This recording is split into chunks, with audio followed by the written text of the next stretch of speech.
देशभरात नववर्षाचं स्वागत मोठ्या उत्साहात होतंय।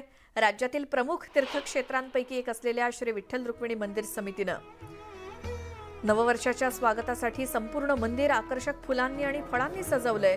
देवाचा गाभारा, सोळखांबी मंडप, चौखांबी फुलांनी सजवण्यात आलाय। विठुरायाचं दर्शन घेण्यासाठी भाविकांनी पहाटेपासून पंढरपुरात गर्दी केली आहे।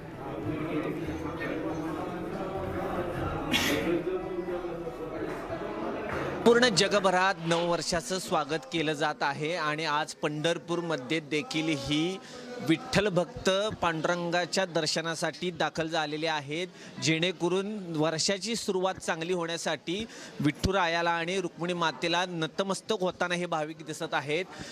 पुण्यातील विठ्ठल भक्त प्रदीप ठाकूर यांनी विठ्ठल रुक्मिणीच्या गाभाऱ्यात ही अशी आकर्षक सजावट केलेली आहे। फुलं आणि फळांची ही सजावट केलेली आहे, जेणेकरून हे जे वर्ष आहे ते सुख समृद्धीचं जावं असं त्यांचा त्यामागील हेतू आहे।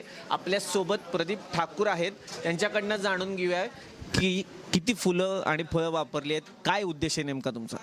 साधारण 6 प्रकारचे आपण फळं वापरलेले आहे। त्यामध्ये सफरचंद आहे, पायनॅपल आहे, परत केळी आहे आणि फुले पण 5-6 प्रकारचे वापरले आहे। ही दरवर्षी वापरतो। सर्वांना नवीन वर्ष सुखाचं समृद्धीचं भरभराटी जावं, मुलांना त्याबद्दल 31 डिसेंबर आपण मंदिरातच येऊन साजरा करावा, चांगल्या पद्धतीचं त्यांना उत्तम शिक्षण पुढं भविष्यात जाताना मिळावं ही भावना असते, बाकी काही नाही। नेहमी करता सेवा, काय उद्देश आहे, देवाला काय? नेहमी आम्ही दरवर्षीप्रमाणे इथं 31 डिसेंबरला येतो। 1 जानेवारीची वाट पाहत असतो आम्ही दरवर्षी आणि खूप आनंद वाटतो, प्रसन्न वाटतं। मुलांना पण उत्सुकता असते आपण तिकडे जावे म्हणून। आणि नवीन वर्षाच्या सगळ्यांना हार्दिक शुभेच्छा। येणारं वर्ष सुख समृद्धीचं, आनंदाचं, भरभराटीचं जावो हीच विठुरायाचरणी प्रार्थना।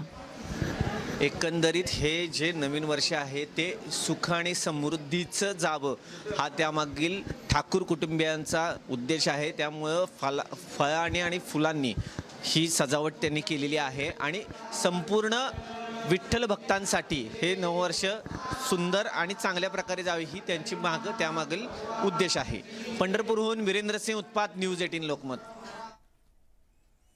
तिकडे वर्ध्याच्या बापू कुटीमध्ये आज पर्यटकांनी चांगलीच गर्दी केली आहे। सरत्या वर्षाला निरोप देण्यासाठी आणि नवीन वर्षाच्या स्वागतासाठी वर्ध्यातील सेवाग्राम इथल्या महात्मा गांधीजींच्या बापू कुटी आश्रमात पर्यटकांची गर्दी।